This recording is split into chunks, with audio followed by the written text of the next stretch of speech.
que hay varias caras conocidas, algunas agradables y otras no tanto, porque... no, broma. Un gusto estar con ustedes. Estoy un poco desacostumbrado a tener tanta gente frente a mí. Antes tenía a mi perro nada más que ladraba de vez en cuando. No lo vamos a hacer. Y estábamos acostumbrados a hacer clases como de 3 horas, cosa que hoy vamos a tener que ir a cortar más la clase porque es a las 7, 7 y cuarto más tardar. Sí, así que a las 7 tenemos que cortar, digamos, para poder salir. Así que, bueno, espero que sea grato para ustedes también. ¿Recuerdan lo que vimos en la clase anterior? Hay algunas personas que recién empiezan ahora. Bueno, están los videos en comunidades, para el que quiera verlos. En comunidades, en la plataforma de comunidades, pero también yo lo subo a YouTube. Si ponen mi apellido y ponen cristianismo, fíjense que sea 2022, porque también están los del año anterior, que no se llaman exactamente igual, creo que se llama cristianismo solo.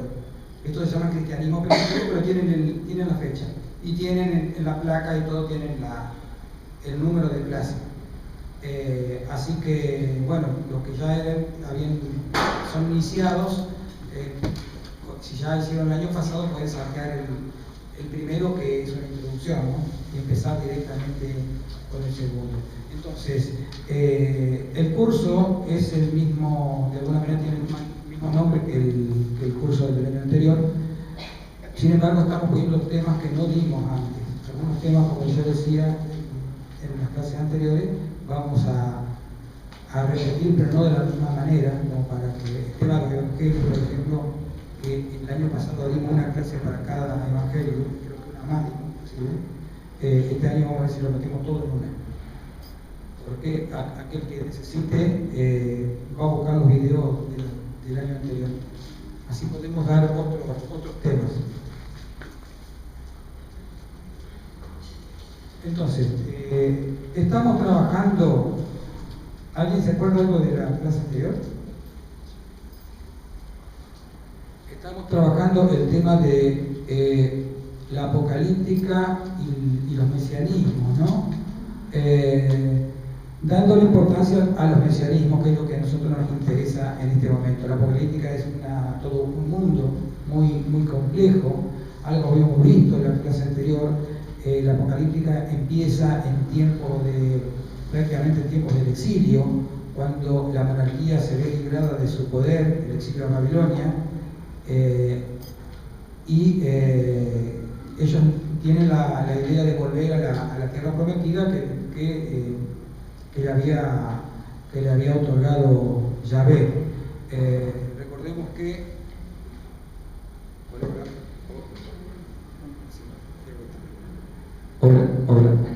Recordemos que Nabucodonosor II había invadido el reino de Judá, y ya el reino de Israel ya no existía más.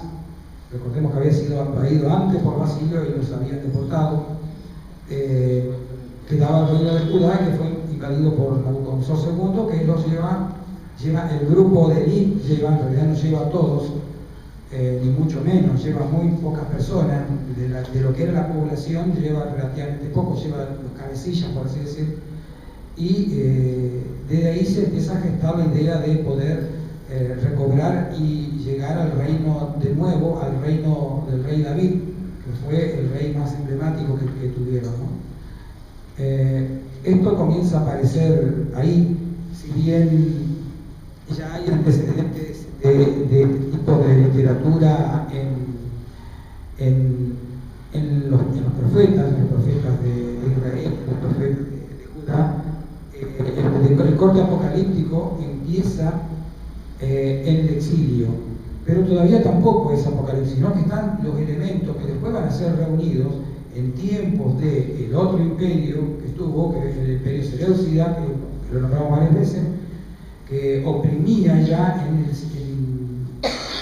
estamos hablando del siglo, no cuando empieza el imperio, porque el imperio empieza con Alejandro Magno, sino del imperio de Antíoco IV, que es el monarca responsable de una opresión muy grande en la región, que prohíbe los cultos hebreos y todo este tipo de cosas, y eso produce un levantamiento popular, ¿no? Ese levantamiento se lleva a cabo a través de un grupo que se terminó llamando de los macabeos, que son los que restauran la monarquía. En ese periodo se empieza a gestar estas literaturas apocalípticas a partir de los textos que se llaman textos apócrifos, que son textos que se llaman apócrifos porque no entran en el canon del Antiguo Testamento. ¿Sí? Sí. Quieren que... No, pero pasa que sin micrófono no se va a escuchar en la grabación. Pero ahí está bien. Vamos a ver si podemos hacerlo así. ¿De qué siglo estamos hablando? ¿Cómo? ¿De qué siglo estamos hablando? Y estamos hablando del siglo del 3 y principio del 2 por ahí. O sea, la literatura que se llama apócrifa, que va a ser la que va a cargar todo este tipo de cosas y que después va a dar desarrollo, va a dar paso a la apocalíptica, es la que se le llama a veces, se le llama literatura intertestamentaria, porque es la que no pertenece al Antiguo Testamento, pero tampoco pertenece al Nuevo Testamento. Más allá de los cánones que se terminan conformando, tanto de lo que el cristianismo llama Antiguo Testamento. Recordemos que para los hebreos, para los judíos es el Tanaj, ¿no es cierto? Son esos textos. Bueno, hay un corpus de libros que no entran adentro, bueno, eso le llaman apócrifos los judíos. Bueno, esos libros son los que van a dar lugar a este tipo de literatura apocalíptica que ya en tiempos de Antíoco IV proponen de alguna manera la instalación de la monarquía y el fin de esta dominación y la instalación de un reino de Israel con todas las luces, ¿no? Como el antiguo reino de David.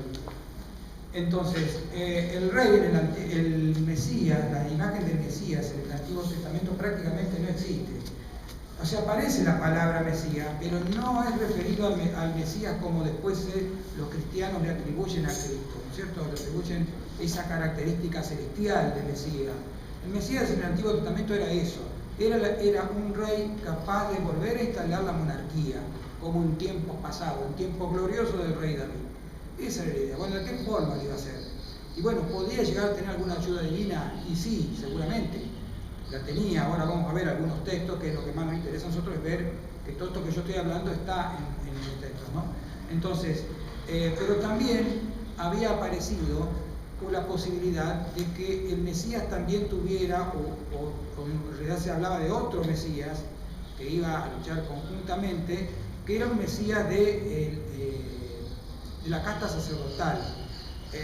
Por eso estamos viendo que habla de un Mesías sacerdotal y de un Mesías davídico o real, un Mesías vinculado con la restauración de la monarquía y un Mesías vinculado con la restauración de la ley de todos los ritos que eran muy importantes, que era central dentro de la cultura judía. Por eso se habla de un Mesías de Aarón y un Mesías de Israel. Recordemos que Aarón era hermano de Moisés y Dios le había dado el cargo de sacerdote, ¿no es cierto? Por eso se habla de Aarón como de ese linaje de sacerdotal, como un tipo de Mesías, y el otro Mesías de Israel como aquel que iba a llevar adelante la monarquía de Israel, ¿no es cierto? Recordemos, yo siempre recuerdo porque por ahí hay gente que no ha estado y demás, que el término Israel es un término bastante complejo, porque cuando se habla del pueblo de Israel, se habla de lo que uno conoce, ¿no? De los judíos y demás, ¿no? Pero cuando se habla del reino de Israel, era el reino que había desaparecido en el norte, y era un reino que el reino del sur, el reino de Judá, que fue el que sobrevivió, trataba peyorativamente, trataba como que eran apóstatas y demás. O sea, hay una visión negativa de Israel cuando se habla del reino y de los gobernantes de Israel, y hay una visión totalmente positiva cuando se habla del pueblo de Israel, ¿no es cierto? Recordemos que Israel era el nombre que le había puesto Yahvé a Jacob en un momento, por eso el linaje de Jacob eran los patriarcas que formaban parte de las tribus, y si, digamos, crearon las tribus, eran los patriarcas de las tribus, que iban a ser después los pueblos que formaron estos dos reinos. La otra naturaleza del Mesías, que está por ahí en algunos lugares como incipientes, esta idea de un Mesías celestial, que el Mesías no iba a ser un monarca ni un sacerdote en sí, porque podía serlo, pero la naturaleza iba a ser va a ser una naturaleza trascendental, no iba a ser de este mundo, no era un nombre con toda la letra, era otra cosa. No está claro qué es. Estas cosas que estoy contando hasta ahora son cosas del Antiguo Testamento, que después el grupo que se instala a hacer los textos apócrifos ya entre el siglo II, III y hasta el siglo II después de Cristo, y los textos apocalípticos van tomando del pasado estos elementos y van ordenándolo para que tenga un carácter profético los textos que están haciendo. Recordemos que la profecía se arma en tiempos donde es necesaria. En tiempos de Antíoco IV había una opresión muy grande del pueblo de Israel, necesitaban un levantamiento y necesitaban justificar ese levantamiento. La justificación viene del pasado a manera de profecía, entonces se escribe mirando para atrás.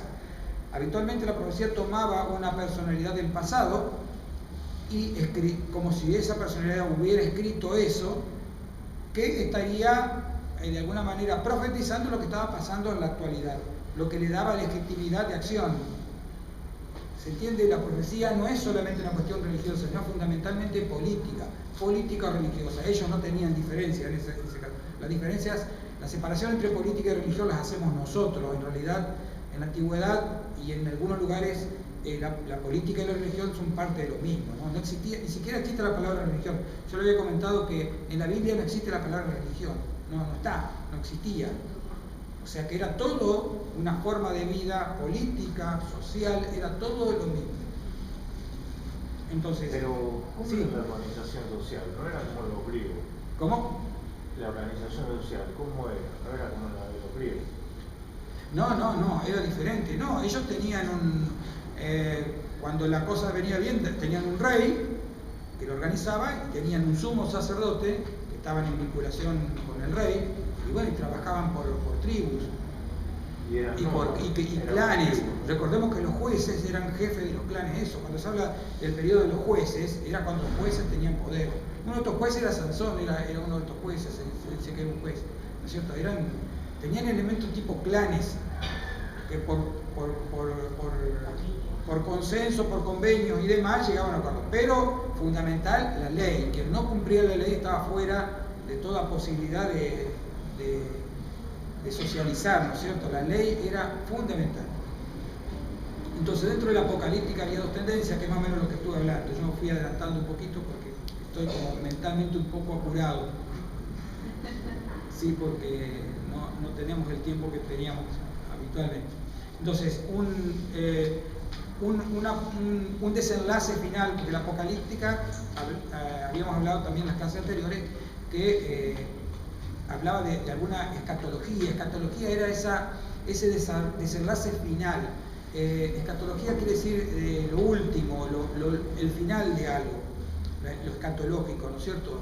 Entonces, ese desenlace final que iba a tener, depende de los casos, por eso no hay un criterio unificado. En distintos lugares de la Biblia aparecen distintos énfasis sobre los Mesías y sobre este desarrollo final. En la más antigua hablan del reino de David, pero después empieza a aparecer la frase esta, reino de Dios, que no aparece muchas veces, pero aparece. Es como que va teniendo una cierta evolución. Y en los momentos previos, los siglos anteriores a que apareciera Cristo, los siglos anteriores, es donde se desarrolla eso y donde empieza a haber inclusive mucha diversidad. Nosotros titulamos al curso de la diversidad a la ortodoxia, y es justamente lo que tratamos de hacer ver acá, que era todo un momento de ebullición ideológica y política que daba pie a que el judaísmo no se manifestara de manera monolítica. No había una sola versión, sino que había críticas inclusive a las formas de ver la ley. Recordemos que dentro de la secta estaban los saduceos y los fariseos, que tenían interpretaciones de la ley que eran diferentes, ¿no es cierto? Entonces, así como había eso, había otras sectas más, de las cuales las más conocidas son las que estuvimos viendo en la clase anterior, de las cuales tenemos alguna referencia, pero seguramente hubo más. Entonces, había dos tendencias: una, el carácter político nacionalista, con la victoria final de Israel. El Mesías es hijo del rey David, el rey nacional. Dijimos que Mesías venía en una palabra hebrea que derivaba después en una palabra griega que quería decir ungido, porque se lo ungían con los aceites en el ritual a los reyes. O sea que el Mesías originalmente era un rey como ellos lo habían conocido hasta ese momento. Por supuesto que es un rey beneficiado por Yahvé, que iba a ser un rey todopoderoso de alguna manera, pero no era un ser extraterrestre en el sentido pleno de la palabra, ¿no?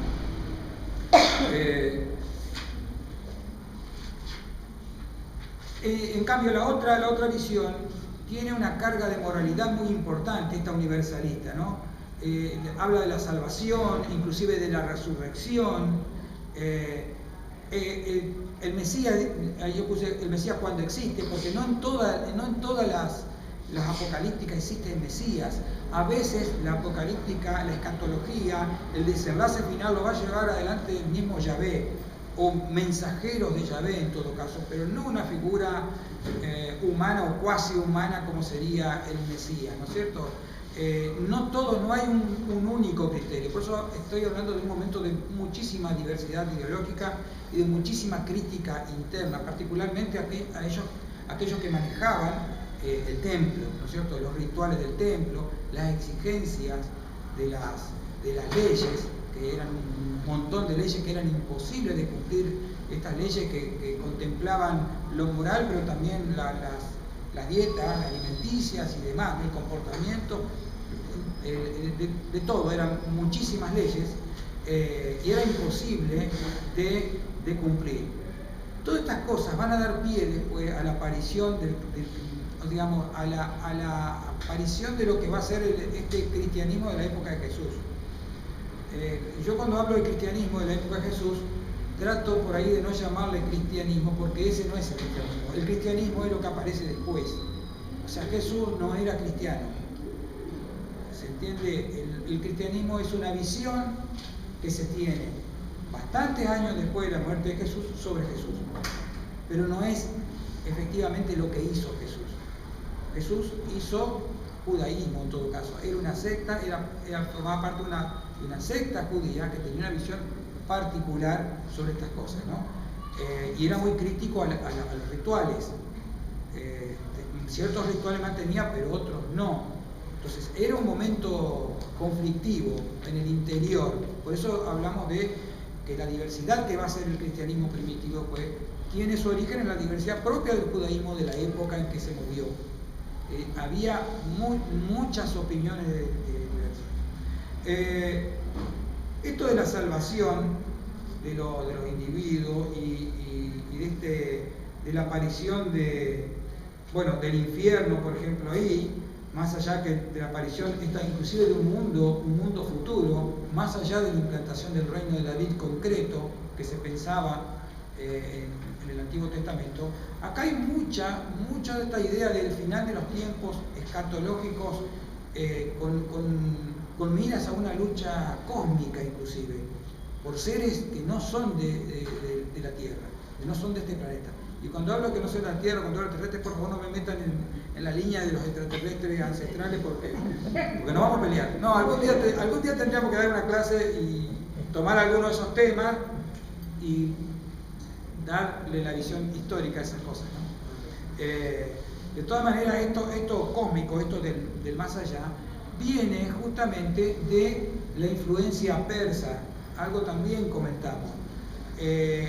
Los persas el imperio persa es el que barre al imperio neobabilónico y en la figura de Ciro, es el que libera a los judíos que estaban en el exilio babilonio. Tal es así que inclusive en la clase pasada vimos que Ciro era considerado por Isaías el Mesías. O sea, es una cosa impactante, ¿no? A la vista de lo que nosotros tenemos en la cabeza como Mesías judío, ¿no? Ciro no era judío, era de otra religión, nada que ver. Entonces, el Mesías que ellos miraban en esos momentos era un Mesías de esa característica. Un Mesías que le iba a permitir o que le iba a dar otra vez vida a la monarquía perdida. No tenía que ver con el más allá. Las ideas del más allá la empezaron a tomar de la cultura persa, porque la cultura persa, basada en la antigua cultura irania, tenía ese tipo de cosas. Vamos a ver si no sé si la clase que habíamos alcanzado, voy a tener que modificar todo para que nos entre en la cantidad de clases que tenemos. Vamos a ver un poco sobre este tipo de relatos iranios que hablan, van a ver lo parecido que esa es la concepción que hay cristiana ya, ¿no es cierto? Pero que también la tenían los judíos tardíos ya, de la antigüedad tardía, ¿no? En este momento que estamos viendo. Esta idea del más allá, del infierno, del juicio, esas cosas no aparecen en el Antiguo Testamento. No están presentes en el Antiguo Testamento. Sí, por ahí aparecen, vamos a ver que aparecen las cosas del juicio, pero ya están influidas por los persas. Recordemos que la vuelta se produce en el siglo VI a.C. y estamos hablando del 3-2, con esto que estamos hablando de los intertestamentos. 3, 2, 1, 2 también. Entonces ya había pasado bastante y es un momento particular que se puede criticar la ley de alguna forma, se puede criticar la ley judía o quienes interpretan, pues ya entonces están diciendo acá, la ley en sí es esa. Bueno, ¿cómo la interpretamos? Tenemos derecho también, los grupos sectarios dicen, tenemos derecho también a verlo con nuestros propios ojos a la ley y no como la ven los saduceos o como la ven los fariseos. ¿Se entiende? Cada grupo se hace, cada división, y en la política pasa exactamente lo mismo, cada secta de la política que se separa de un grupo mayor, de un partido político, dice ser portador de la verdad original del partido. ¿Está? No llevamos la línea de Irigoyen, no, nosotros somos peronistas del Perón. ¿Se entiende? Cada uno lleva y se cree que tiene la verdad, se cree portador. Sí, porque de otra manera no podría ser, porque si se cree portador de la no verdad, ¿para qué se va a dividir? Se supone que en el espíritu de la división está eso, volver o tener una visión distinta, la verdadera, o la adecuada para este tiempo en el caso de la política, ¿no?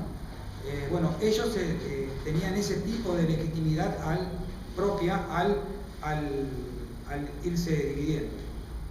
Estuvimos viendo entonces el tema de los esenios, el descubrimiento de los rollos, llamados rollos de Mar Muerto, los manuscritos de la secta, se le llama secta de Qumran, pero en realidad es la secta de los esenios. Qumran es un lugar que estuvimos viendo la situación geográfica de ese lugar la clase pasada, ahí en el Mar Muerto, en donde un grupo de esenios se refugió en un momento y generaron un grupo esotérico. Pero esenios había, seguidores de los esenios había en otros lugares también. Lo que pasa que era un pequeño grupo el que pertenecía a ese sector que de alguna manera conocían la revelación, porque ellos se decían portadores de una revelación y que de alguna manera el líder, que era el que llamado maestro de justicia, había tenido una revelación de Yahvé y que le había dado la capacidad de interpretar correctamente la ley, esto que estábamos hablando un poco, ¿no? Entonces, uno de estos textos dice, será denominado Hijo de Dios y le llamarán Hijo del Altísimo. Como las centellas de una visión, así será el reino de ellos, de los impíos. Reinarán algunos años sobre la tierra y lo aplastarán todo, hasta que se alce el pueblo de Dios, y todo descansará de la espada. Su reino será un reino eterno, y todos sus caminos en la justicia. Juzgará la tierra en la justicia. Todas las ciudades le rendirán homenajes. El Dios grande hará la guerra por él. Pondrá a los pueblos en su mano y arrojará a todos ante él. Su dominio será un dominio eterno y de todos los abismos. Entonces, acá hablamos de un hijo de Dios, hijo del Altísimo. El tema del Altísimo ya lo hemos visto varias veces en otros cursos, que es uno de los nombres que se le da a Yahvé en el Antiguo Testamento, ¿no? Y que tiene que ver con el nombre de dioses locales, y que por una cuestión de más que de sincretismo en sí, sino de copamiento, se le fue dando a el dios Yahvé, como si fueran apelativos, los nombres de los dioses de la región, ¿no es cierto? Pero el Altísimo es el Dios que no era originalmente del pueblo de Israel. Entonces, hará la guerra por él, dice. Primero aparece el término hijo de Dios, pero aparece con un sentido inclusive, no aclara que es un ser sobrenatural ni nada de eso. Por eso te digo, empiezan a aparecer estas cosas. Estos textos de Qumran son textos intertestamentarios, son de esos textos que estamos tratando de poner sobre la mesa. Acá hay otro. También está en dos textos está este mismo texto, en dos documentos, ¿no? Su interpretación para los últimos días se refiere a los cautivos, de lo que dice, para proclamar a los cautivos de la liberación, y hará prisioneros a los rebeldes, de la heredad de Melquisedec. Él proclamará para ellos la liberación, para liberarlos de la deuda, de todas sus iniquidades. Melquisedec ejecutará la venganza de los juicios de Dios en ese día, y ellos serán liberados de las manos de Belial y de las manos de todos los espíritus de su lote. En su ayuda vendrán todos los dioses de la justicia. Él es quien prevalecerá ese día sobre todos los hijos de Dios, y él que presidirá la asamblea. Acá hay varias cuestiones. Primero, que está retomando textos que están en el Antiguo Testamento,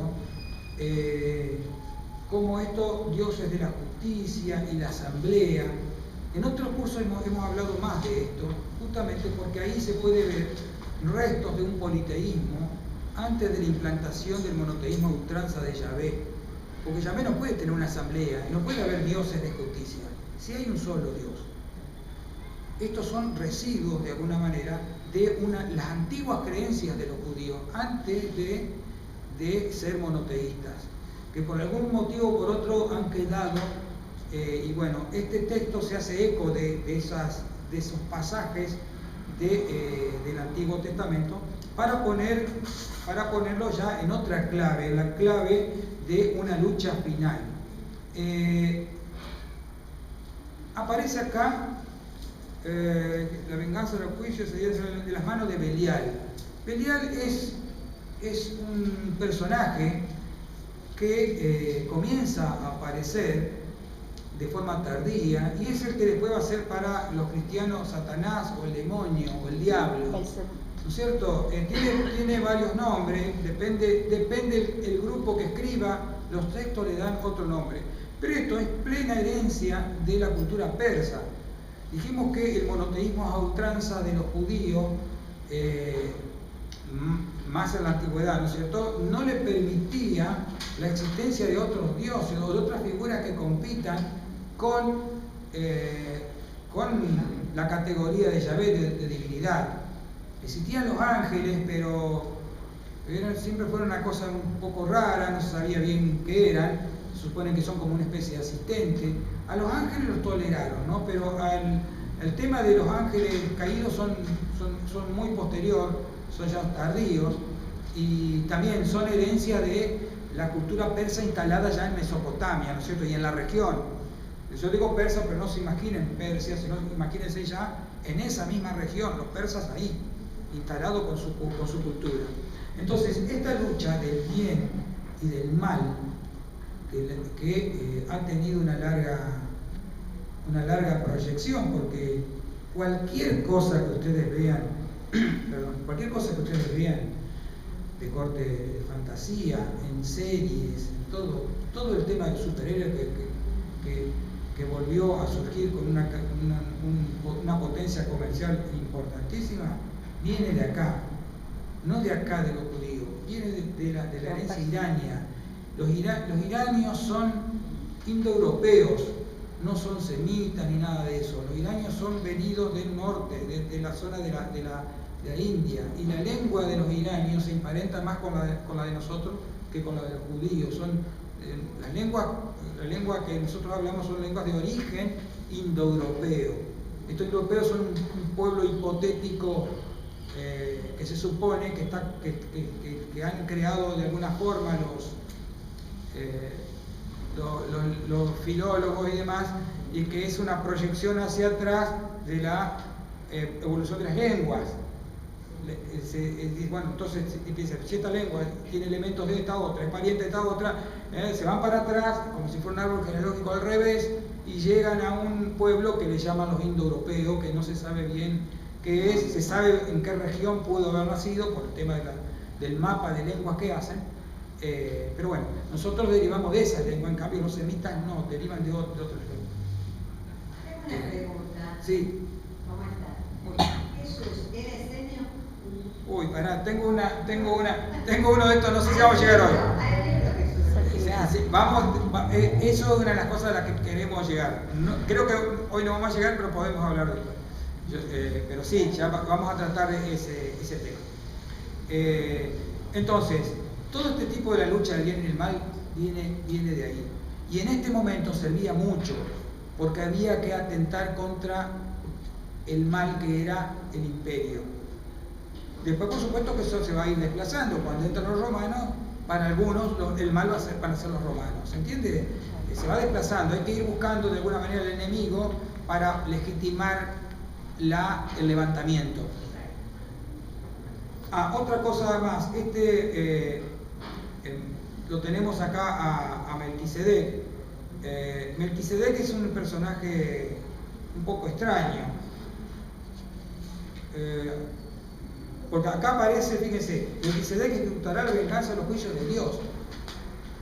No se dice que va a ser el Mesías directamente, pero está diciendo que es una persona que va a actuar en nombre de Dios para hacer los juicios. O sea, es mucho más que un ser humano en sí, ¿no? Dice, este es el día de la paz que habló Dios de antiguo.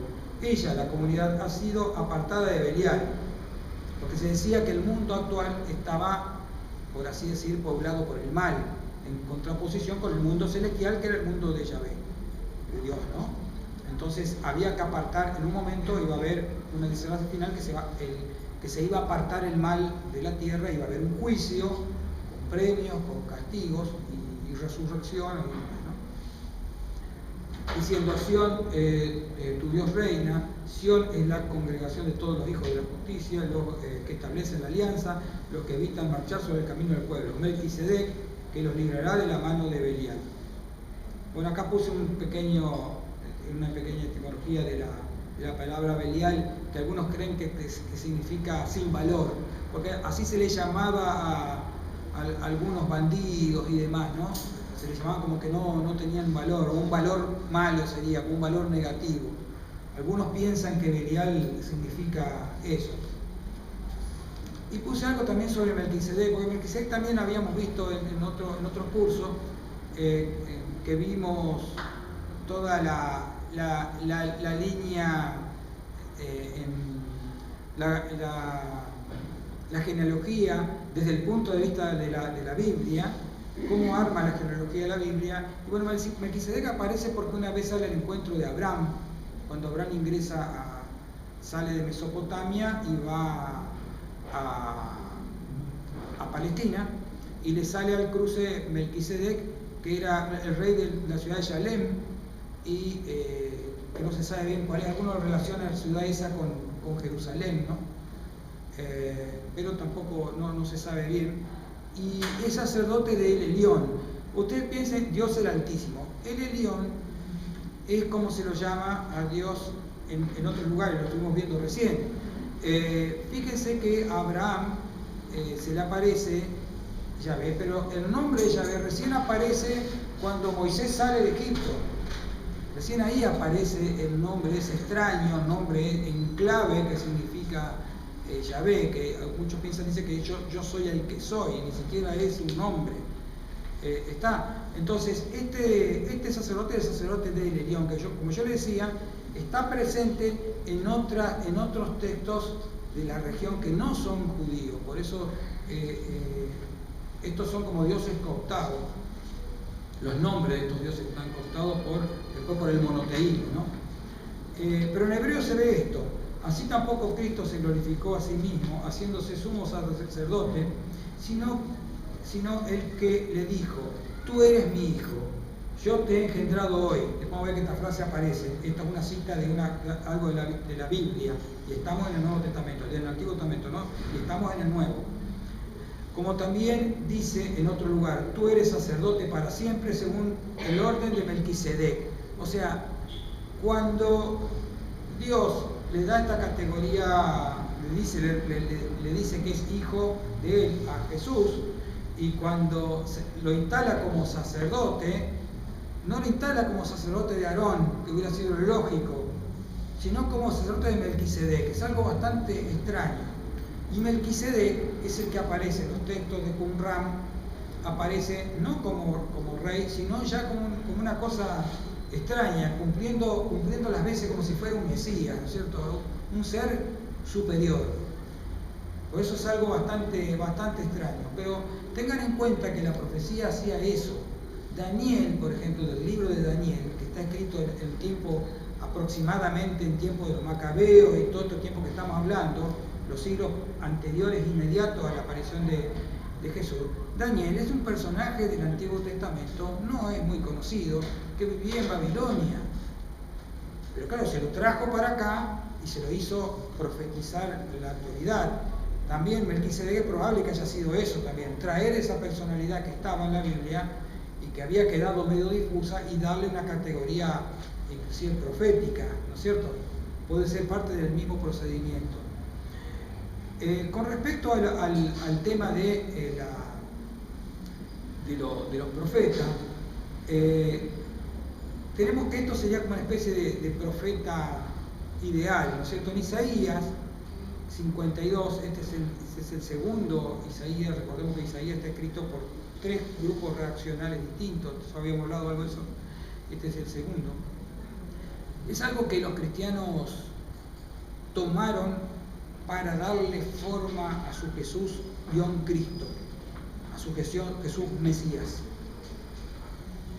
Dice: miren, mi siervo prosperará, será muy exaltado, pero muchos quedaron asombrados cuando lo vieron. Tenía el rostro tan desfigurado que apenas parecía un ser humano, y por su aspecto no se veía como un hombre. Y él alarmará a muchas naciones, los reyes quedarán mudos ante él. No habrá nada hermoso ni majestuoso en su aspecto, nada que nos atrajera hacia él. Cuando leemos esto nos estamos imaginando a Jesús, no sé si ustedes se dan cuenta, pero acá no nos estamos imaginándonos a Robert Powell interpretando a Jesús con esos ojos celestes penetrantes. Este es feo, justamente. Claro, dice que nada, fue despreciado y rechazado, hombre de dolores, conocedor del dolor más profundo. Nosotros le dimos la espalda y desviamos la mirada. Fue despreciado y no nos importó.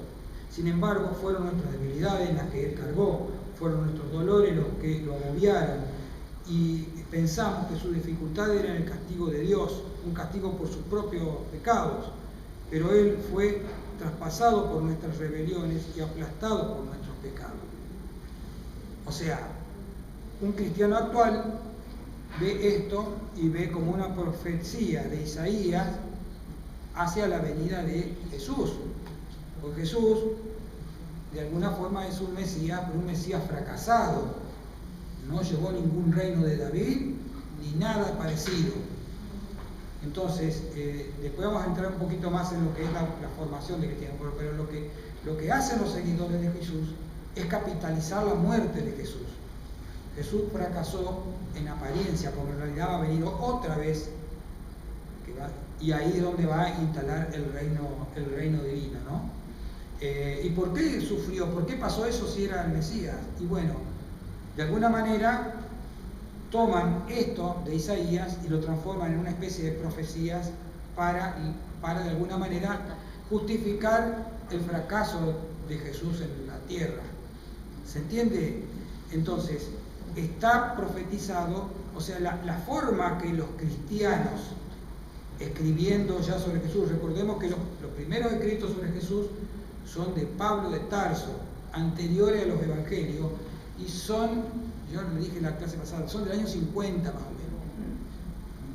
Está la primera carta tesalonicense, una palabra que no me sale, es del año 50, 51, más o menos por ahí está datado, ¿no? Y los evangelios empiezan a aparecer en el 70 y después, y más allá también, ¿no? Bastante más allá. Entonces, se lo van modelando a Jesús para legitimarlo como el Mesías con antiguas profecías, por así decirlo. ¿Está? Jesús,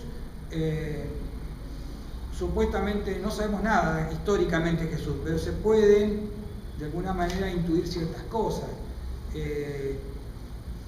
Sufrió, sí sufrió, fue condenado, todo está de acuerdo. Bueno, ahora ¿por qué? Bueno, por esto.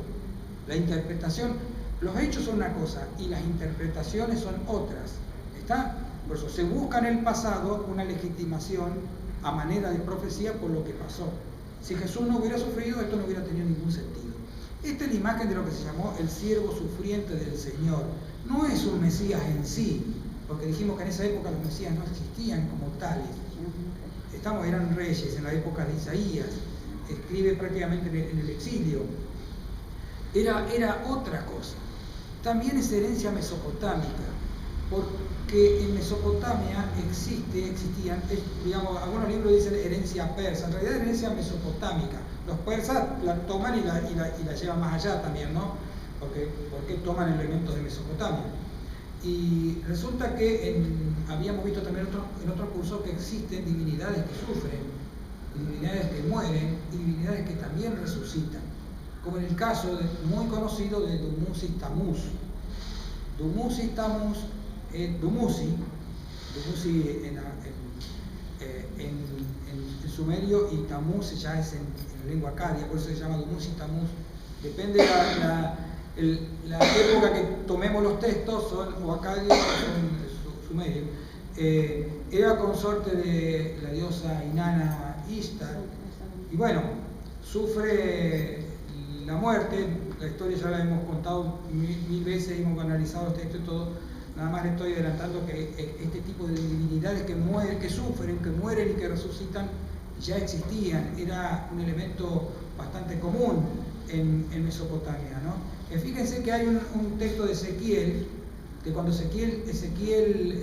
profeta Ezequiel, que está en el exilio, tiene visiones del templo destruido, ¿no? Pero del templo de Jerusalén, tiene esas visiones desde Babilonia. Dice que él ve a las mujeres llorando por Tamuz, dice Ezequiel. Justamente están llorando la muerte del Dios, que después va a resucitar. Este tipo de dioses que mueren y resucitan tienen que ver con lo agrario, tienen que ver con la muerte y la resurrección de la naturaleza, del momento en donde todo muere, la naturaleza muere, porque cuando el Oriente Medio cuando muere. El invierno es terrible en el Oriente Medio, es muy frío, y el verano es terrible, es peor que el invierno. Por eso marcan los principios de año, los equinoccios suelen marcarlo más que nada, ¿no? Entonces muere el Dios, viene la etapa nefasta, y cuando el Dios resucita va a comenzar la prosperidad otra vez, porque va a surgir el verde de nuevo, ¿no? Entonces todo este tipo de elementos son después reunidos por el anterior al cristianismo. El cristianismo los vuelve a retomar de nuevo, pero ya estaban en la cabeza de mucha gente, de muchos de la secta. Bueno, la característica del Mesías es todo lo que fuimos hablando. ¿Cuánto nos queda? Que cada grupo va a pensar en su propio Mesías, la influencia del dualismo, esta idea del bien y del mal, es muy importante para la apocalíptica y para la llegada del Mesías. El arrepentimiento de los pecados para que se convirtieran, para que sean, más que para convertirse en sí, para que sean observadores de la ley con lo que debe ser, con lo que cada secta considera que debe ser, ¿no es cierto? Hay sectas que son mucho más conservadoras que otras. Recordemos el caso de los saduceos, que eran los más conservadores de todos. Los fariseos ya eran un poco críticos, y bueno, estas otras sectas son críticas inclusive de los fariseos, ¿no? Pero este tipo de volver a cumplir con las reglas estrictas para poder salvarse, ¿no es cierto? O sea, poder despojarse de todo el pecado.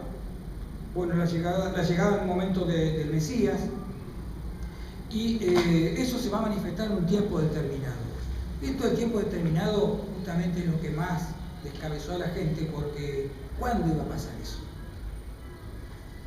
¿Cuándo iba a pasar? Y fue uno de los temas centrales del cristianismo, y uno de los temas que de alguna manera resolvió el cristianismo, y por eso tenemos cristianismo hoy, porque según Jesús el momento iba a llegar ahí, ya estaba el momento. Todas estas sectas en general creían que el fin del mundo era inminente, porque para el fin del mundo, digamos, la instalación del reino de Dios, en realidad el fin del mundo lo decimos nosotros, la instalación del reino de Dios con el juicio, con los castigos y con todas estas cosas, iba a haber signos, y los signos era la opresión, uno de esos signos era la opresión del pueblo de Israel, que ya no podía más, la prohibición de poder hacer el culto, la prohibición de poder comportarse como un judío, cumplir con todas las leyes, ese tipo de prohibición, la instalación de los dioses de dioses paganos dentro del mismo templo de Israel, como hizo Antíoco, ¿no? Todo este tipo de cosas eran signos de que los tiempos finales estaban muy próximos, y eso es lo que pensaba Jesús. Jesús pensaba que ya, inclusive los primeros cristianos también. Lo que pasa es que esto se empieza a demorar, empieza a pasar los años, 10 años, 20 años, 30 años, 50 años, y estamos escribiendo todavía los evangelios, y no pasa. Entonces, el cristianismo, posterior, al ir evaluando estas cosas, le da una forma y patea en los tiempos escatológicos a un tiempo indeterminado. Porque la mayor preocupación era calcular cuándo iba a pasar esto. Era inminente, pero ¿cuándo? Ya, bueno, ¿cuándo? ¿Mañana? ¿Pasado? Bueno, ya, no sé, iba a pasar en algún momento. Bueno, por supuesto que el Mesías iba a gobernar, se iba a instalar Israel como jefa de la nación, y todas estas cosas que aparecían en el Antiguo Testamento como una promesa de Yahvé. Y algunos inclusive algunas sectas distinguían lo que era el reino de Yahvé instalado en la tierra con el reino mesiánico en el más allá. Por eso había una diversidad muy grande de propuestas respecto a estos temas, ¿no? Bueno, tenemos el profeta Elías, seguramente alguno ha escuchado algo del profeta Elías. Era un profeta de la época del reino de Israel, antes de que desapareciera el reino de Israel, y fue el que se opuso, fue uno de los primeros, históricamente uno de los primeros profetas, y uno de los primeros en manifestar esta cuestión de el culto exclusivo a Yahvé, si bien todavía no está bien establecido. Por supuesto que todo esto está escrito de la visión del reino de Judá. Por eso aparece de forma negativa el reino de Israel, ¿no? El reino de Judá es con el que se queda con la imagen de Yahvé, de alguna manera, porque el reino de Israel es un reino que había hecho muy malas cosas, porque los reyes se habían vinculado con mujeres cananeas, y las mujeres cananeas eran símbolo de prostitución y demás, de libertinaje y todo, ¿no? Entonces los reyes de Israel se casaban por ejemplo, en el caso esto de Acab, que era de la casa de Omri, que era el reino de Israel, se había casado con la fenicia Jezabel, ¿no es cierto?, que era hija del rey de Tiro. Y bueno, eran cananeos, eran entre comillas los enemigos, enemigos más que nada, si bien también eran enemigos militares, particularmente eran enemigos de ideología, porque eran las ideologías que contaminaban a ese grupo que quería llevar adelante el culto exclusivo de Yahvé, ¿no es cierto? Era una cuestión política también todo esto, ¿no? Entonces Elías, condenó todo este tipo de cosas, lo persiguieron y demás. El asunto que nos interesa es esto, el párrafo de 2 Reyes. Mientras ellos iban caminando, hablando, de pronto apareció el carro de fuego. Miren qué visión mitológica, ¿no? Parece Apolo. Esto no es propio de lo que uno se imagina de Yahvé desmitologizado, ¿no? Con caballos también de fuego, que los separó. Y Elías subió al cielo en un torbellino. Al ver esto, Eliseo gritó: Padre mío, que has sido para Israel como un poderoso ejército. Después de esto lo volvió a ver a Elías. Entonces Elías no murió. Elías fue llevado al cielo por el mismísimo Dios, ¿no es cierto? En esta cosa teatral, ¿no? Espectacular. Por eso el Elías suele aparecer después también en el tema de las profecías y demás. Esto es Malaquías 3. El Señor Todopoderoso responde: yo estoy por enviar a mi mensajero para que prepare el camino. O sea, acá empieza a aparecer la idea de que va a enviar a uno para que prepare la situación para el advenimiento de los últimos tiempos, ¿no? Delante de mí, de pronto vendrá a su templo el Señor a quien ustedes buscan. Vendrá el mensajero del pacto a quien ustedes se complacen. Pero ¿quién podrá soportar el día de su venida? ¿Quién podrá mantener en pie cuando Él aparezca? Porque será como fuego de fundidor o lejía de lavandero. Esa lejía es una especie de mezcla jabonosa. No era jabón porque el jabón no existía, pero era una mezcla de aceites y demás que usaban para lavar. De modo que me acercaré a ustedes para el juicio. Entonces acá no hay un Mesías en sí, sino que hay un mensajero, y es el mismo Dios Todopoderoso el que va a hacer las veces de Mesías. Por eso el Mesías no aparece en todas las visiones apocalípticas, aparece en algunas y tiene características distintas. No está claro porque cada grupo tiene su propia visión mesiánica, ¿no es cierto? Bueno, Malaquías es una cosa, es algo bastante, quiere decir mi mensajero, ¿no? Malaquías viene de Malach es mensajero. Por eso no se sabe el tema de quién era Malaquías, si existió o es un invento de un grupo redaccional, porque es una figura cuyo nombre es una clave, es una especie de descripción el nombre de Malaquías.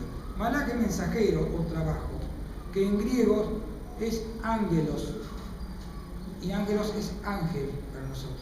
O sea, el Mesías o el mensajero va a ser un ángel que va a venir. O en todo caso, el Mesías va a ser un sustituto, digamos, una instancia previa a la aparición, en este texto, a la aparición de Yahvé con toda su magnificencia, digamos, en el tiempo futuro.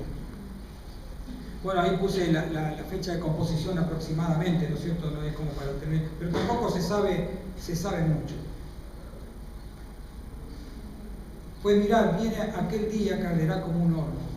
Todos los soberbios y todos los obradores de iniquidad serán como paja, porque aquel día que viene lo abrazará, dice Yahvé de los ejércitos.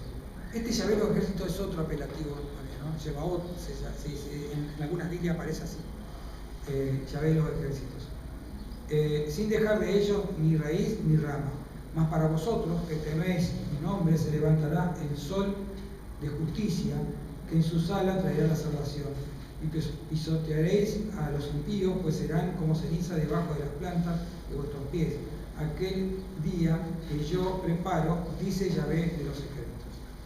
Y este dice que es un punto de partida para el desarrollo de una esperanza a partir de la aparición de un ser escatológico, porque en las anteriores profecías, bueno, hasta el momento de la aparición de este libro, más o menos de acuerdo a la datación, el Mesías tenía esa característica más terrenal.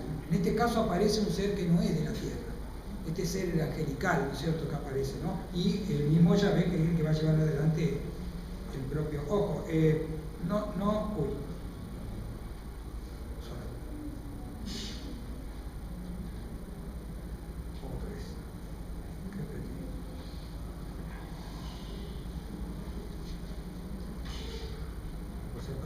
Que se retome.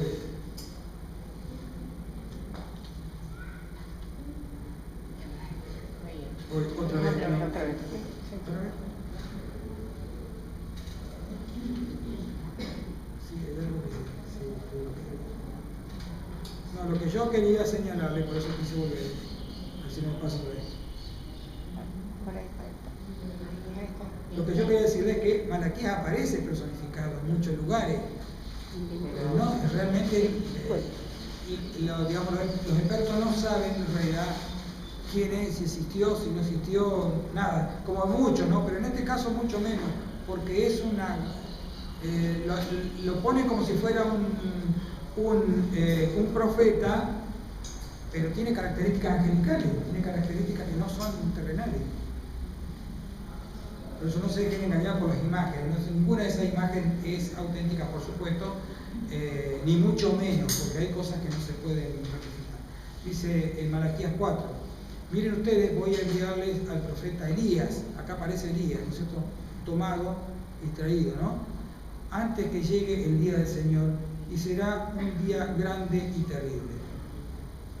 Entonces, acá aparece también Elías como una especie de Mesías o de instancia previa, no se sabe bien, pero aparece este Elías. ¿Por qué? Y porque Elías había sido tomado por Yahvé. Al no haber muerto, podía llegar a volver. Podía llegar a ser, era un candidato. Si yo estoy escribiendo una profecía, me lo elijo a Elías, está bárbaro. Si no murió. ¿Se entiende? ¿Quién puede venir? ¿Quién podrá salvarnos? ¿El Chapulín Colorado? No. Elías. Elías que no murió. Es una cosa interesante. Pero fíjense lo que dice Mateo 11. Juan es aquel de quien dice la Escritura, yo envío mi mensajero delante de ti para que te prepare el camino. Entonces, lo mismo de alguna manera piensa el cristianismo cuando ve la imagen de Juan el Bautista. Lo toma como si fuera el mensajero que va a venir antes, lo que era Malaquías, ahora es Juan el Bautista. ¿Por qué? Y porque el cristianismo está viendo a Cristo como Mesías. Y si la Escritura decía que iba a mandar uno antes, ¿quién iba a ser antes? Y va a tener que ser el Bautista. ¿Se entiende cómo se va formando con los elementos del pasado? Se va acomodando la cosa para establecer lo más claramente. Porque si vamos al caso, lo concreto es que Jesús fue un rabí, fue un profeta, juntó un grupo de seguidores y murió castigado, justiciado, ¿no es cierto? A partir de ahí hay que construirlo. De todo hay que construirlo. ¿Por qué? Y porque no se sabe nada de Jesús. No se sabía nada de Jesús. El primer evangelio, que es el de Marcos, no toma a partir de la aparición de Juan el Bautista. La aparición de Juan el Bautista es lo primero que toma, digamos, la primera la escena de Jesús es cuando Jesús se bautiza. O sea, Marcos no habla del nacimiento de Jesús, porque no lo conocía. El nacimiento de Jesús, después vamos a ver si todo lo que tengo pensado yo, los temas que tengo pensado, a veces llegamos a otra cosa. Pero es construido a partir de relatos mitológicos. El relato de Jesús es muy común a diversos personajes de la mitología y también de la historia que tienen la misma carga. Digamos, porque tiene que, al ser un Mesías, no puede nacer como nacemos todos nosotros. Tiene que tener alguna cosa particular. Era hijo de Dios y bueno, tiene que manifestarse de alguna manera. Entonces se va modelando la imagen de una persona y dándole ciertas características que lo van a llevar a algún momento. No está tampoco, después hay discusiones tiempo después por ver cuándo aparece la divinidad de Jesús, si Jesús es divino en el nacimiento o cuando muere, por ejemplo. ¿Se entiende? Hay discusiones posteriores porque eso no está en la cara. Pero así todo, los evangelios tratan de darle contenido a ese vacío que hay de el que consideran, mucho después, fundador de la religión. Cosa que, como dijimos en la clase primera, Jesús no fue, Jesús nunca fundó una religión. En todo caso, llevó su visión de la ley, su propia visión de la ley, a manera de secta. Pero recién en las últimas partes de la vida de Jesús empieza a parecer que él se proclama Mesías. Pero también puede ser una carga del futuro, ¿no es cierto? De los seguidores de Jesús que lo cargan de Mesías. No se sabe si él se proclamó Mesías o no. ¿Se entiende? Se lo tiene que declarar, de alguna manera tiene que reconocer. Pero bueno, todo ese tipo de cosas salen del estudio del estudio con visión histórica de las Escrituras, ¿no? ¿Se entiende esto? ¿Cómo se van insertando las figuras? Juan el Bautista era, ahora vamos a tratar de ver un poco de eso, a ver si era acá. Era primo. Era el primo. Era el primo de Jesús. Claro, sí, tampoco eso está, todo eso está en textos cristianos, ¿se entiende? Nada de esto tiene que ver con textos históricos, no, porque el Bautista está citado por Josefo, ¿no es cierto? Jesús también está citado por Josefo, pero vamos a ver, pero con sus cuestiones, ¿no? Estamos hablando del tema del escenismo, citamos algunos textos también de Qumran, y hay una vinculación muy grande entre escenismo y cristianismo. Nosotros la clase pasada dijimos que los cristianos en su momento se sintieron muy contentos, muy eufóricos cuando se descubrieron estas cosas, porque ahí estaría la prueba de alguna manera, no la existencia concreta de Jesús en sí, porque no tiene nada que ver con esto, pero sí de alguna manera pensaron que el escenismo preparaba el camino para la aparición del cristianismo. Y dijimos que había un especialista que escribió durante el siglo XIX, que es Hernán Renan, que inclusive llegó a decir en su momento que, por supuesto que los rollos del Mar Muerto se descubren mucho después, pero de los esenios, de lo que tenía él conocimiento de los esenios a través de Josefo, llegó a decir que el cristianismo era un esenismo que había tenido éxito. Entonces, cuando se descubre el rollo del Mar Muerto, se relaciona al grupo de Qumran con los esenios y demás, bueno, hubo mucha expectativa por tratar de comprobar este tipo de cosas, ¿no es cierto? Comprobar de que de alguna manera los esenios habían anunciado la llegada de Jesús, ¿no? Entonces surgió toda esta cuestión de ver qué relación había entre las personalidades de una y otra secta. Por eso ahí está acá apareció la pregunta que vos decías, ¿no? Lo que pasa es que el estilo de vida de los esenios era lo que predicaba Jesús. Claro, sí, tenían estilo, por eso ahora yo voy a marcar, hay muchas similitudes, muchísimas similitudes, pero hay diferencias muy importantes, ¿estamos? Entonces las similitudes pueden ser muy grandes. Si yo me quedo en las similitudes, uno diría, son igualitos, pero cuando marca la diferencia se dan cuenta que son diferencias muy grandes. Entonces, la personalidad más importante del grupo de los esenios era el maestro de justicia. Bueno, vamos a empezar a hablar con el Bautista. Después yo el maestro de justicia lo tengo después, para así no me estoy pisando. Bueno, Juan el Bautista, ustedes más o menos conocen la historia, ¿no? Vivió durante el reinado de Herodes Arquelao, hasta el 68. Bueno, desarrolló su actividad en el desierto de Judá, o sea, en las inmediaciones del Mar Muerto. O sea, tiene características que lo vincularían a Qumran, ¿no es cierto? Sin embargo, los textos de Qumran no los nombran, pero tampoco los textos de Qumran nombran a mucha gente. Los textos de Qumran le dan como categorías a las cosas, pero no nombran muchas personalidades, no son de nombrar muchas cosas, muchas personas, ¿no? De todas maneras, no tienen por qué nombrarlo, ¿no? Sin embargo, se dice que pudo haber, este cuadro de Juan el Bautista de Da Vinci es impresionante porque se sale de todo lo que hay dando vuelta. Es un cuadro muy analizado, péguense una vuelta por algunas críticas al cuadro, es una cosa muy rara, muy Lo rara. está señalando. Sí, pero la cara, la posición, todo, es una cosa que no es lo que uno se imagina Juan el Bautista, ¿no? Bueno, no sé, una cosa muy rara. Como es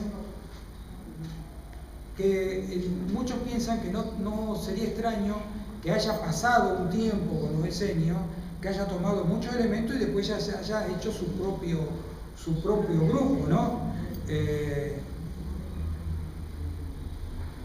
El mismo Josefo había pertenecido a ese grupo. Inclusive yo acá puse algo, fíjense esto lo que dice Josefo, ¿no? Ellos, los esenios, no aceptan el matrimonio, pero adoptan los hijos de otro, cuando aún están en edad apropiada para captar sus enseñanzas. Se comportan con ellos como si de hijos suyos se tratara y les adaptan sus propias costumbres. O sea, los esenios, al no vincularse, al no tener hijos, tienen que buscar la manera de procrearse. La procreación era adoptando hijos de otros matrimonios que quedaban desamparados, que no lo querían o que directamente por así decirlo, los donaban de alguna manera, como también en la época en la Edad Media, que se lo donaban a los monasterios y a todos esos lugares, ¿no? Fíjense, el nombre de la rosa parece Aso de Mel, como uno iba a ser los hijos de los reyes, uno iba a ser guerrero, el otro iba a ser cura, el otro, los Medici mismos, ¿no? Tienen toda esta historia, ¿no? De tratar de instalar gente dentro de la iglesia y demás, ¿no? Y en las familias de la élite argentina también. No, sí, también, sí. Siempre eso, hay algún claro, cura. porque la iglesia era un elemento de poder. En este caso es por otro tema, ¿no? Pero de alguna manera el hecho de que los chiquitos sean adoptados por el grupo religioso se daba también, ¿no? Dice Lucas, y el niño crecía y se fortalecía en espíritu y estuvo en lugares desiertos hasta el día de su manifestación a Israel. Entonces, el desierto, ¿no es cierto? El desierto como elemento, como lugar hostil, como lugar, dijimos una vez que en la mitología en general pensaba a los lugares de culto como el centro del universo, el ombligo del mundo. ¿Se acuerdan cuando vimos todo eso? Y a partir de ahí, a medida que uno se alejaba del templo, el templo tenía murallas, uno que se alejaba del templo, iba siendo cada vez más degradado ese espacio, hasta que en Oriente Medio llegaba al mar o a los desiertos, que eran los lugares donde vivían de alguna manera los demonios o las fuerzas del mal, en todo caso, ¿no? Entonces, este lugar elegido por este tipo de personalidades del desierto era un lugar muy particular, que tenía misiones escatológicas muy fuertes, era muy fuerte lo que el desierto provocaba, ¿no? Y Juan el Bautista vivía ahí y predicaba en ese ambiente, ¿no? Bautizaba Juan en el desierto, predicaba el bautismo de arrepentimiento para perdón de los pecados, y salían a él de toda la provincia judía, todos los de Jerusalén, eran bautizados en el río Jordán, confesando sus pecados. Juan estaba vestido, de piel de camello, cinto de cuero alrededor de sus lomos, comía langostas y miel silvestre, predicaba: viene tras de mí el que es más poderoso que yo. Esa visión sobre Juan también es cristiana. Estamos, por ahí Juan lo decía, y por ahí sí, porque él se creía por ahí el mensajero, pero es netamente cristiano. Porque si el cristianismo considera que Jesús era el Mesías, este era el anunciante y tenía que decir eso. Era como poner en boca de Juan ese tipo de cosas. Aquí no soy digno de saltar ni de acordar sobre eso. Bueno, yo, la verdad, os he bautizado con agua, pero él los bautizará con Espíritu Santo. El bautismo es un elemento muy importante en Qumran. En realidad no es un bautismo el de Qumran en sí, es un bautismo iniciático, pero como el de Juan, pero el bautismo de Juan se hacía por única vez. En cambio el de Qumran se hacía repetidas veces, esto del agua. Y es algo muy común en los grupos religiosos de la antigüedad. Fíjense que este tipo de cosas todavía se mantienen en el Islam, ¿no es cierto? Y en el agua bendita. En el agua bendita no nos estamos bautizando cuando uno entra. Yo ya hace, no sé cuánto, 45 años que no voy a una misa, pero bueno, no más. Estoy bastante viejo.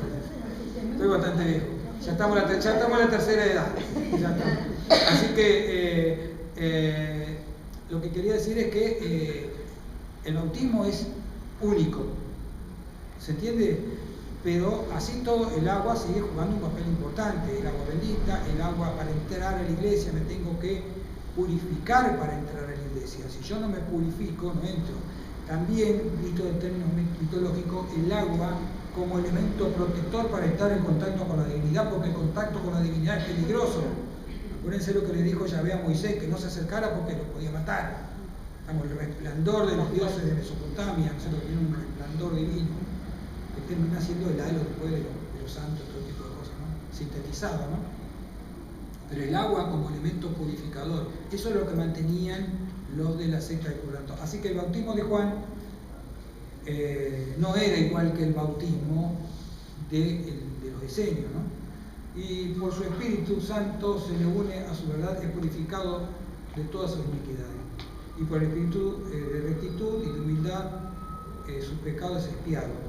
Y por la sumisión de su alma a todas las leyes de Dios es purificada su carne, ser rociada por ella, con las aguas lustrales, con las aguas de constricción. Y esta es la forma en que usaban el agua los esenios. O sea, tenían varias instancias de purificación con agua. No era un bautismo único como era el de Juan. Sí había un bautismo esenio para entrar a la comunidad cuando se lograba pasar. Recordemos que era un grupo iniciático esto, ¿no? No entraba cualquiera. Había muchos adeptos a los esenios, pero había muy pocos esenios en sí del grupo, ¿no? Recordemos que el último, el cargo más elevado, era el de maestro de justicia. Había habido un maestro de justicia en un momento que había sido perseguido, no me acuerdo si lo tengo en algún lado o no, pero en el tiempo de los macabeos había sido perseguido por los macabeos, y después ese cargo quedó, ¿cierto? Se le llama maestro de justicia a todo. Y cuando preparen la mesa para comer, dice el mosto para beber, el sacerdote extenderá su mano el primero para bendecir la primicia del pan y del mosto. Bueno, fíjense, el pan y el mosto, el pan y el vino, ¿no? El pan y el vino son muy antiguos, inclusive aparecen en el Antiguo Testamento. Creo que Melquisedec, cuando lo encuentra Abraham, le da pan y vino. O sea que no es una cosa original del cristianismo. El tema del pan y del vino. Ahora bien, Juan el Bautista se dice que no tomaba vino. Entonces tampoco están de acuerdo que pertenecería a la secta de los esenios, que tenía que el vino era un elemento sagrado, ¿no? Desde los días de Juan el Bautista hasta ahora, el reino de los cielos sufre violencia y los violentos lo arrebatan. Porque todos los profetas y la ley profetizaron hasta Juan. Si queréis recibirlo, él es el ángel Elías que ha de venir. Entonces acá ya se apropiaron de Elías y lo dicen Elías es Juan el Bautista que predijo a Jesús. Estamos que predijo la llegada de alguna manera del Mesías, ¿no? Del Mesías ya con vistas cristianas, con visos cristianos, ¿no? ¿Se entiende cómo las escrituras van acomodando el pasado para confirmar que Jesús es el Mesías que estaban esperando? El maestro de justicia, Dios consideró su obra porque le buscaban con corazón perfecto y suscitó para ellos el maestro de justicia, para guiarlos en el camino de su corazón. Eso es lo que dice el texto de Qur'án, ¿no es cierto? El documento de Damasco. El esenismo es un fenómeno palestino que tiene sus raíces ideológicas en anteriores tradiciones apocalípticas de finales del siglo III. Una decisión ocurrida dentro del movimiento esenio llevará a los partidarios del maestro de justicia a instalarse con él en el desierto en el 130 aproximadamente. O sea, los hachideos, que era ese grupo, se separan en un momento de los macabeos, no sé si recuerdan la clase pasada, se separan en los esenios y los fariseos.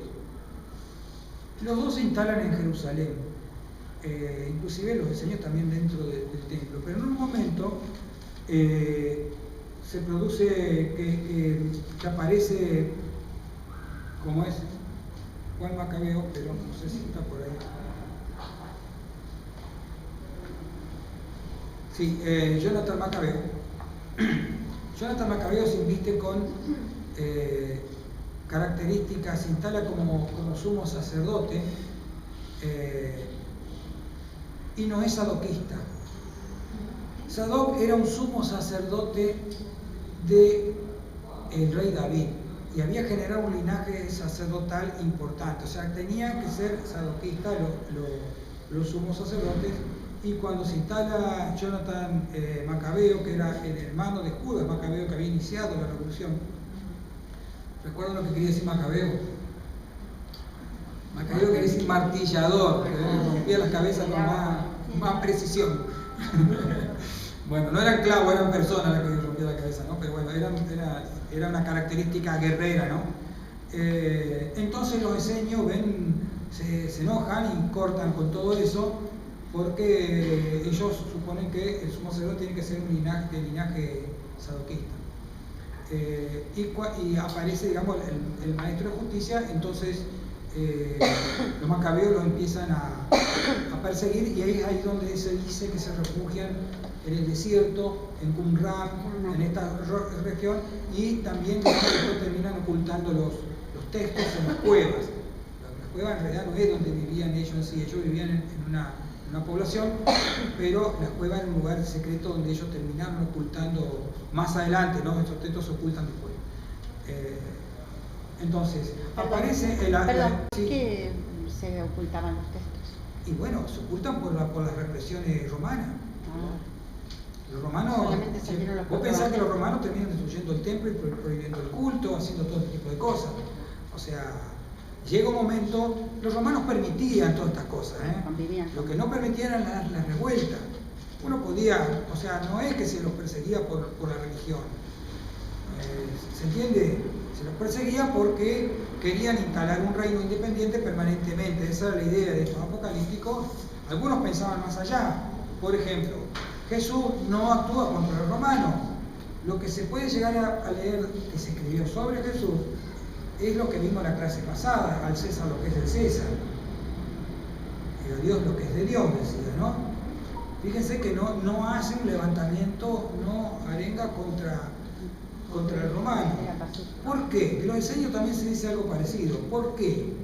Y porque este grupo creía que la instalación del reino de Israel, el reino de Dios, iba a superar todo lo que sea terrenal. Ya lo veían con visos a una instalación celestial, a un juicio que superaba el margen de la tierra, y los imperios no tenían ninguna injerencia en eso. O sea, ¿para qué hacer un levantamiento? No eran pacifistas en sí, sino que ¿para qué vamos a hacer un levantamiento violento si va a venir el reino del Señor? ¿Se entiende? No tiene sentido. Pero era una visión, era una forma de ver las cosas. ¿Se entiende? Era una visión que su visión iba más allá de la instalación de un monarca terrenal. Era un reseteo del tiempo, diríamos ahora, ¿no es cierto? Entonces, ¿qué sentido tiene? Entonces, démosle al César lo que es del César, total va a venir el reino de Dios que lo va a jugar a todos, nos va a jugar a todos nosotros. Bueno, entonces aparece otra imagen que es la imagen del sacerdote impío. Entonces, entre el maestro de justicia y el sacerdote impío hay como una dualidad también, ¿no? Se supone que el sacerdote impío era este Jonathan Macabeo, o alguno de los macabeos estos que los perseguían, ¿no? Eran las figuritas malas. Jesús y el maestro de justicia. Entonces acá venimos con el tema de las similitudes. Lo tuyo me parece que va a quedar para la clase que viene, pero va a quedar volando. Vamos a avanzar un poquito. Ambos se sintieron enviados especiales de Dios, porque el tema está que si Jesús, la pregunta era si Jesús había sido esenio y si Jesús era el que en los textos esenio figuraba como maestro de justicia. Esa era la pregunta que surgió cuando aparecieron todos estos textos, ¿no? Entonces, acá empezamos a ver las similitudes. Ambos se sintieron enviados especiales de Dios.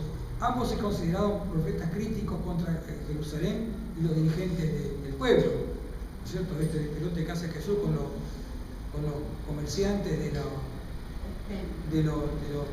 templo, ¿no? O sea, ambos creyeron poseer una iluminación del Espíritu Divino que les facultaba para interpretar la Escritura de manera normativa para sus discípulos. O sea, lo que Jesús decía es que él tenía, de alguna forma, la forma correcta de interpretar las Escrituras. Las Escrituras eran confusas, son contradictorias. Fíjense que hay varias visiones de Mesías. Uno puede sacar de la Biblia cualquier cosa. Uno dice una ideología: a mí me gusta comer hamburguesa, y yo puedo buscar ahí la justificación de que porque cualquier cosa, porque hay tantas cosas confusas. Pero claro, la Biblia, las profecías de la Biblia eran la forma terrenal del pueblo de Dios, pero lo terrenal no era algo coherente. Lo coherente era el reino celestial. ¿Se entiende? Entonces, todos se preocupaban en tratar de interpretar las escrituras. Y cada uno se llevaba la potestad de interpretarlas correctamente como debía ser. ¿Se entiende? Porque eran tan confusas que había tantas contradicciones que cualquiera podía interpretarla de la manera que más le parecía apropiada. Dice, ambos tenían el desierto como lugar de revelación final de la divinidad. Este lugar tenía para ellos sentido mesiánico escatológico. Ambos tienen visión particular de la ley y de su cumplimiento. Animaron la penitencia como primera y principal disposición para el momento final del mundo, que creían cercanos. Comparten una visión dualista de la existencia. Recordemos que vimos que estaba Belial en el texto del mal muerto, ¿no? Belial, y el cristianismo toma a Satanás, ¿no? O a Satán o al diablo. Pero fíjense las diferencias, ¿no? Porque partiendo de lo anterior podríamos decir que sí, Jesús podría haber sido Señor. Pero si ponemos las diferencias vamos a ver que son bastante grandes. Y todo estúpido y loco que no entre en la comunidad. Y todo siempre trastornado, aquellos cuyos ojos no ven, el cojo o tambaleante, el sordo, el niño menor de edad, ninguno de estos entrará en la congregación. Pues los ángeles santos están en medio de ellos. Los ángeles santos eran ellos, nosotros les enseñan, se llamaban así.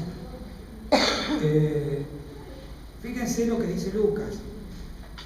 Dice a su criado el que invita a la cena: sale enseguida a la plaza y calle de la ciudad y hace entrar aquí a pobres y lisiados, a los ciegos y a los cojos.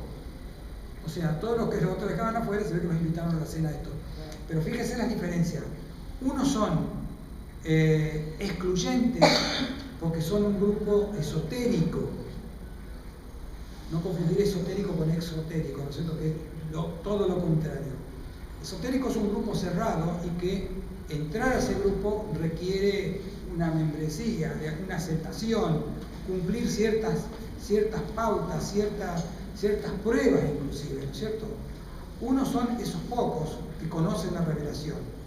En cambio, el grupo de Jesús es un grupo que no habría todo el mundo, habría a los judíos, ¿no es cierto?, a los gentiles, no. Si bien no había una oposición directa, sí el cristianismo. Por eso la diferencia entre lo que decía Jesús y lo que dicen los cristianos. Los cristianos, después de Pablo, se abren, entre comillas, a todo el mundo, y el cristianismo es una religión universalista. Pero la religión de Jesús, que no era el cristianismo, no es universalista, es una religión judía, para los judíos, pero para todos los judíos. ¿Estamos? No para los iniciados. Por eso, y no por supuesto, esto están hablando de los sordos, todas las personas que tienen problemas, que no, entre comillas no son perfectos, tienen que ser perfectos los que forman parte de los diseños. En cambio, el grupo de Jesús iban todos. Cuando nombran a estas personas que tienen esa característica, los pobres, todo eso, es porque están diciendo todos podemos pertenecer al mismo grupo. Entonces hay una diferencia muy grande. Entonces ya las similitudes ya no parecen ser tan importantes a los ojos de ver las diferencias. Jesús no reúne en torno de sí ningún grupo eminente sacerdotal. El único es Él, el único rabí es Él. Los apóstoles, el grupo que Él elige, son todas personas muy comunes, inclusive de clases bajas. Los discípulos de oyentes pertenecen al común del pueblo. Sus seguidores no pretenden vivir una vida retirada por la observación de la pureza ritual, cosa que los diseños sí. O sea, hay diferencias muy grandes. Jesús era un predicador itinerante que circulaba entre el pueblo y no podía practicar una estricta regla de pureza ritual. No la podía practicar porque, de haber querido, tenía que practicarla en el templo. Y si era itinerante, no puede practicarla en el templo. Recordemos que los galileos tenían que atravesar Samaria para ir al templo por lo menos una vez por año, una cosa así. Tenían que hacer una especie de peregrinación, ir y cumplir con el rito para poder seguir perteneciendo. Pero Jesús itineraba, se movía ya en la adultez, no iba supuestamente en la juventud y en niña había ido al templo, pero no ya cuando era predicador ya se movía de otra manera. En cambio, los diseños vivían recluidos.